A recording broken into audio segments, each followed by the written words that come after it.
کې ستاسو په خدمت کې یم.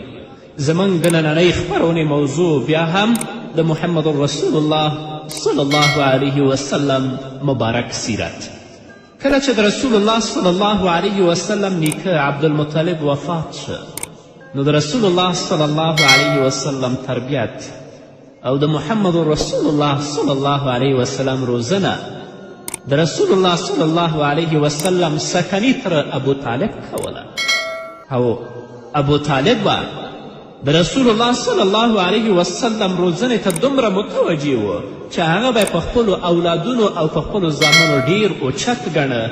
حتی په ځینې سفرونو کې به ابو طالب رسول الله صلی الله علیه وسلم د ځان سره بوه. په یو سفر کې چې کله د رسول الله صلی الله علیه وسلم عمر 12 کال او 2 میاشتې وه، ابو طالب سره شام ته لاړه. چې کله د شام ځمکو ته ورسېد، هلته یو راهب و چې په دوی شپه شوه، نو هغه د میلمستیا بلنه ورکړه او د میلمستیا ټوله بلنه هم د محمد رسول الله صلی الله علیه وسلم په خاطر وه. او هلته دا ویلي چې کله تاسو د دې ځای نه راپورته کیدلی، هیڅ کاڼی او همدارنګه هیڅ لرګی نه و چې هغه به په رسول الله سلام نه کوه. او په آسمان کې ما وریځ لیدله چې په رسول الله صلی الله علیه وسلم به سوری کوه او هغه به د حرارت نه ساته.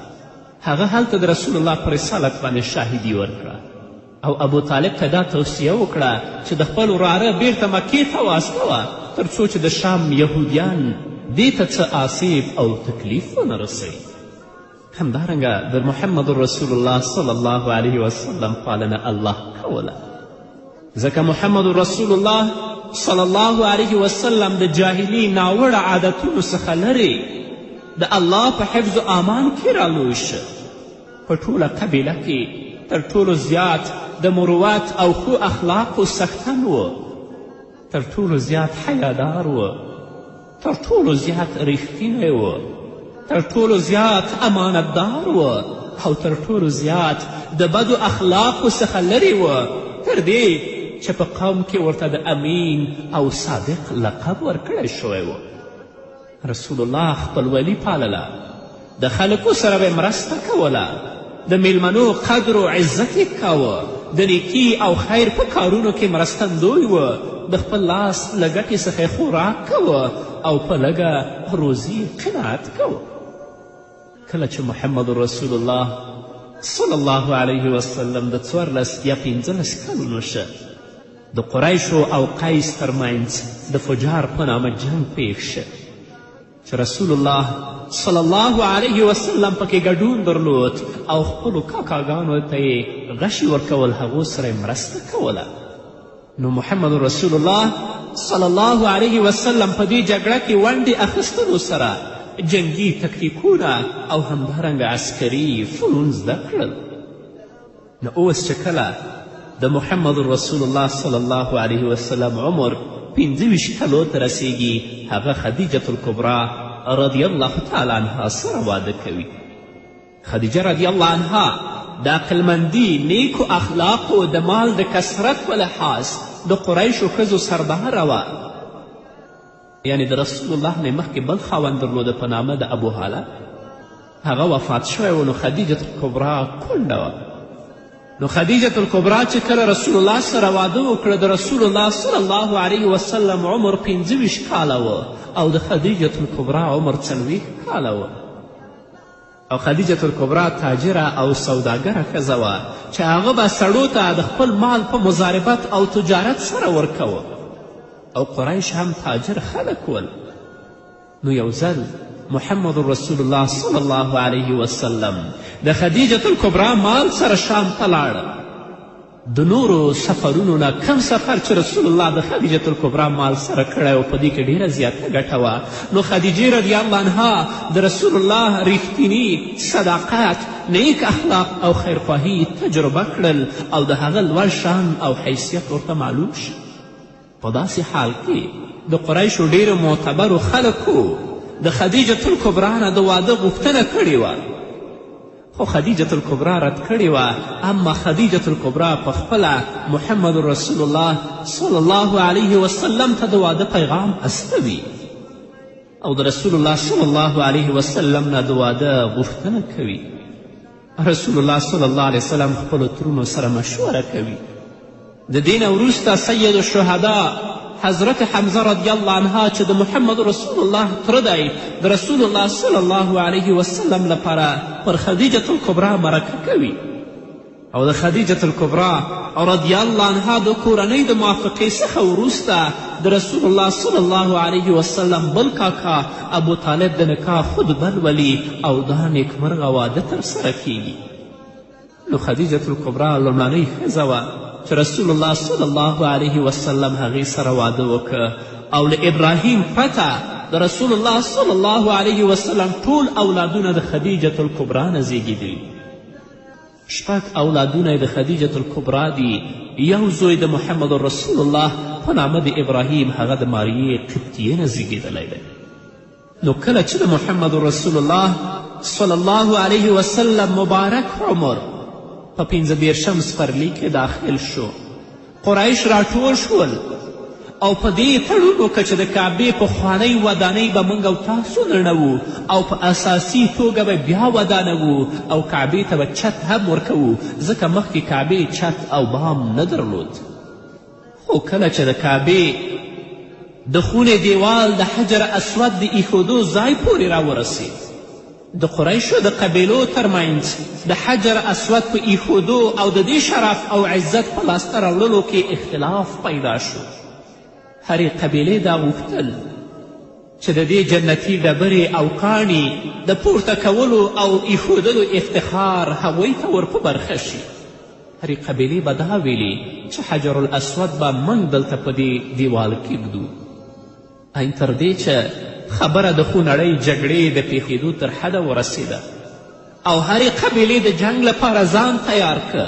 بنو عبدالدار او بنو عدي چې دوه لویې قبیلې وې په مکې مکرمې کې، هغو د وینو یو ډک خم راوړه، لاسونه یې پکې ډوب کړل او په مرګ یې سره قسمونه وکړل. همدې تورتم فضا او جنگ حالت تر څو ورځو دوام وکړ. بالاخره عرب په دې باندې سلا شول چې سبا هر څوک د حرم په دروازه لومړی داخل شو د هغه فیصله به ټول مني. سبا تر ټولو لومړنی داخلېدونکی کس حرم ته محمد رسول الله صلی الله علیه وسلم.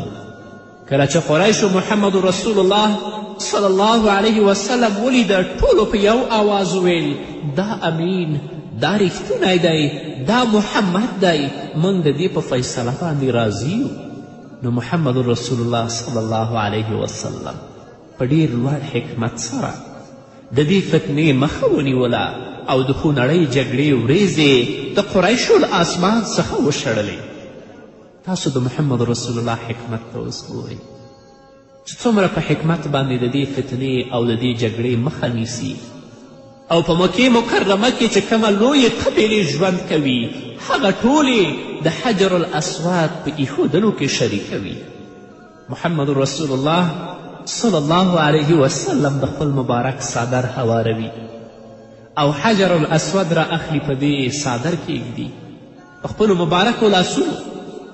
رسول الله حجر الاسود را اخلي، په دې صادر کې ږدي او بیا هرې قبیلې ته د صادر یوه څوکه یا د صادر یوه پیڅکه په لاس کې ورکوي او د دې نه وروسته محمد رسول الله صلی الله علیه وسلم د پورته کولو امر کوي چې تاسو اوس کاڼی پورته کوئ.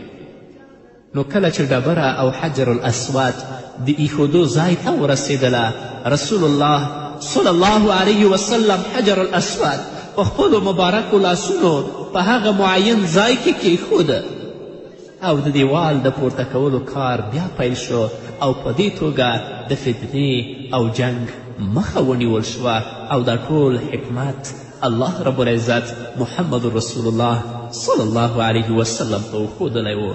دا په هغه وخت کې چې لا رسول الله صلی الله علیه وسلم په پیغمبري مبعوث شوی نه دی او قریشو رسول الله ته امین ویل، رسول الله ته یې ریښتینی ویلې او دا به ویلې چې دا محمد دی، دا امین دی او دا صادق دی او د هغه خبره به یې منله. اما وروسته د خپل شخصي ګټو لپاره د رسول الله په خلاف باندې پاڅون کوي، خو بیا هم فتح او نصرت الله رسول الله ته ورکوي او هغه کینهګر هغه حاسد الله رب العزت ذلیل او رسوا هم په دنیا کې ګرځوي هم په آخرت کې. نور به واورو قدرمنو اورېدونکو خو د یوې دمې نه وروسته. په هر یو لوري نور په نور اورېده، د پاک عاشق معشوق ظهور اورېده، هر څه په ځمکه جام پراته و خلکه، بلکل د ځانه خبر نه و خلکه. د پاک محبه محبوب رازو خلکو، نادر وصال د بېپیازو خلکو، چې د بل چا داسې کېدلی نشي، دغسې شپه بله راتللی نشي. قدرمنو اورېدونکو بیا هم زموږ سلامونه او نیکې هیلې ومنئ. د فضول تړون یا حلف فضول، محمد رسول الله صلی الله علیه وسلم د فضول په تړون کې ګډون درلود. د عربو په منځ کې دا د ډیر عزت او افتخار وړ تړون بلل کېده. د دې تړون لامل دا و چې د زبیدې قبیلې یو سړی د تجارت په غرض د ضرورت وړ توکي مکې مکرمې ته راوړل، او دا د مکې مکرمه کې د مکې په تاجرانو باندې او د مکې مکرمې په خلکو باندې خرڅول. چې کله هغه مکې مکرمې ته راورسید نو د قریشو یو مشر عاص بن وائل هغه د دې سړي نه ټول واخیست او د هغې زبیدې قبیلې تاجر پیسې ټولې ستړې کړې، هغه ته پیسې ورنه کړې.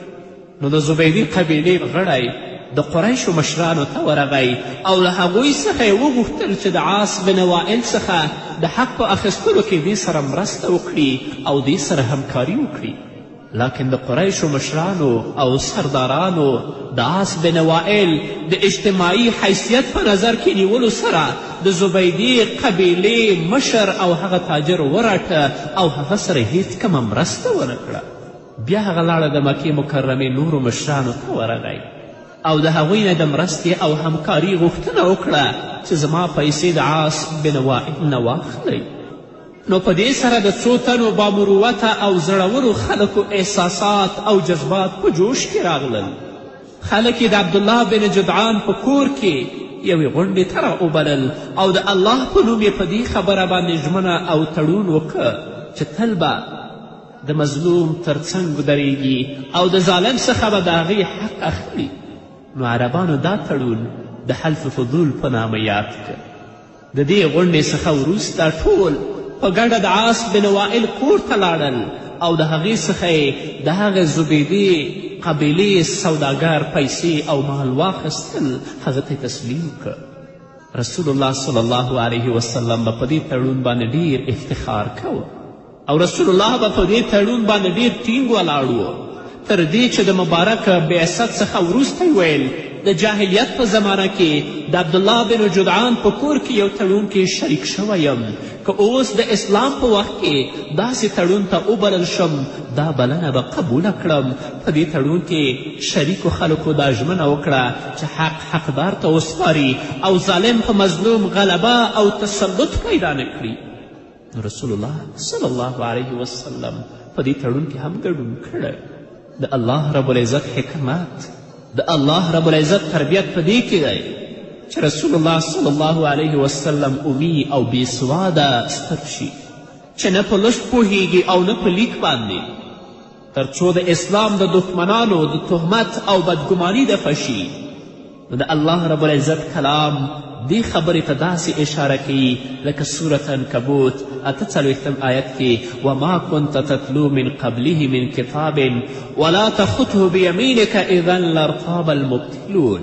ای محمده تا د دې قرآن له راتللو څخه د مخه لیک او لوست نشو کولی، که نه نو باطل منونکو به هر ډول شکونه کړي وه چې دا قرآن تا پخپله لیکلی یا تا پخپله جوړ کړی.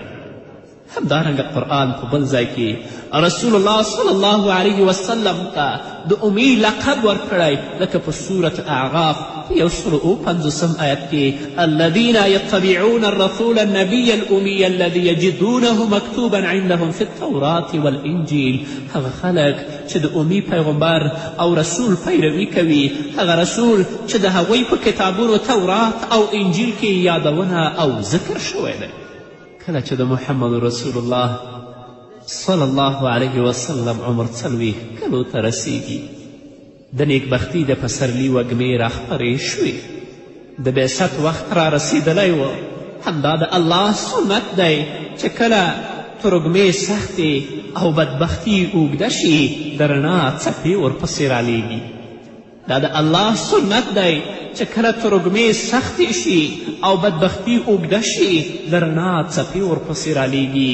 د چاپېریال په لیدو سره د رسول الله اندیشه آخري حد ته رسیدلې وه. د تفکر او عبادت لپاره ځان ته او یوازې د خلکو څخه لرې کښېناستل رسول الله ته د هر څه ډېر محبوب ول.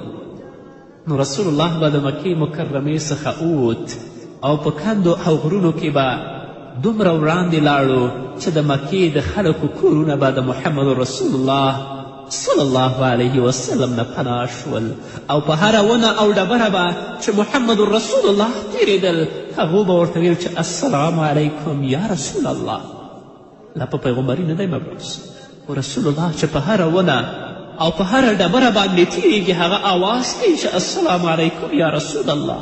محمد رسول الله به خپلو څلورو خواته وکتل، غیر له ونو او د بوټو نه به بل څه په نظر نه راتلل، خو بوټو او ونو به په محمد رسول الله سلام اچول. په محمد رسول الله صلی الله علیه وسلم باندې د وحی پیل د ښو او نیکو او ریښتینو خوبونو څخه شروع شو. هر خوب به یې چې وکاته د سپین سبا په څیر به کټ مټ همغسې په خپل ژوند کې رسول الله لیده، لکه څنګه چې خدیجة الکبرا او عایشه رضی الله عنها په خپلو ویناوو کې دې خبرو ته اشاره کوي. ډېر وخت به رسول الله صلی الله علیه وسلم د حرا غار ته ته، هغه د مکې مکرمې 5 میلي کې پروت دی چې یمن طرف ته غر دی، او هلته به رسول الله پرله پسې څو ورځې او شپې پاتې کېده، او ځان سره به د ضرورت وړ خواړه او اوبه وړل، او د ابراهیمي حنیفي طریقې او د سلیم فطرت مطابق به محمد رسول الله دعا او عبادت کوه. الله رب العزت دا شرف موږ ته هم حاصل که چې موږ بوځي د حرا غره ته او هلته په هغه غار کې ننوځو او 2 رکعته لمونځ وکړو. الله دې ټولو ته نصیب کړي. نو رسول الله صلی الله علیه وسلم په هغه غار کې د الله رب العزت په عبادت باندې مصروف او مشغوله و. د سیرت اکثر کتابونه لیکي چې د رمضان د مبارکې میاشتې 18مه نیټه وه، او ځینې 40مه او 23مه لیکي چې فرشته محمد رسول الله صلی الله علیه وسلم ته راځي، او رسول الله صلی الله علیه وسلم په غیږ کې نیسي او دا ورته وایي چې اقرأ ولوله. رسول الله وایي ما ورته ویلي چې ما انا بقارن، زه لستونکی نه یم، زه لستل نشم کولی. رسول الله صلی الله علیه وسلم فرمایي بیا یې په خپلو لیچو کې د سینې سره کلک ونیولم او زور یې راکه، بیا یې خوشې کړم، بیا یې راته وویلې چې اقرأ ولوله. ما ورته ویلې چې ما انا بقارن، زه لستونکی نه یم، زه لستل نشم کولی. 2یم ځل لپاره بیا یې ونیولم، دا خبره بیا ما ورته وکړه. 3یم ځل لپاره یې ونیولم او زور یې راکړه او بیا یې خوشې کړم او ویل چې اقرأ باسم ربک الذي خلق خلق الانسان من علق اقرأ وربك الأكرم الذي علم بالقلم علم الانسان ما لم يعلم. نو همدا د محمد رسول الله صلی الله علیه وسلم د نبوت لومړنۍ ورځ او د قرآن لومړنۍ وحی وه چې په غار حرا کې په محمد رسول الله صلی الله علیه وسلم باندې نازله شوه، او رسول الله صلی الله علیه وسلم د رب العزت لخوا په پیغمبري باندې مبعوث شو. محمد رسول الله صلی الله علیه وسلم د 40 کلو چې په مکې مکرمه کې د الله له طرفه د جبرائیل علیه السلام په واسطه باندې رسول الله ته وحی راځي او دا په پیغمبري باندې مبعوث کیږي. وروسته د دې نه چې الله رب العزت په محمد رسول الله باندې وحی رالیږي، فرشته او ملکه ورته رالیږي. رسول الله سخت ویریږي او روانیږي د خدیجة الکبرا کور ته ځي. هلته په رسول الله باندې تبه راځي، په رسول الله باندې لرزه راځي او دا آواز کوي خدیجې ته چې زمې لونې ما ونغاړئ، ما وپیچئ څه شی راباندې واچوئ. نو چې کله د خدیجې کور ته ځي دا به واورو قدرمنو اوریدونکو، خو انشاءالله په بلې خپرونه کې. نو قدرمنو اوریدونکو دا وه زموږ نننۍ خپرونه چې ستاسو درانه حضور ته وړاندې شوه. تر بلې خپرونې پورې چې زه بیا هم ستاسو درانه حضور ته راځم، تاسو ټول په پاک رب سپارم. پاتې ژوندم نیکمرغه، ښاد، بریالي او کامیاب. پیغمبر په دنیا تله الله الله الله الله، په تیارو د بدبختیو بارونه راځي مصطفی، راځي مصطفی راځي. په اسمان کې زیری کېږي چیرونه راځي مصطفی، راځي مصطفی راځي.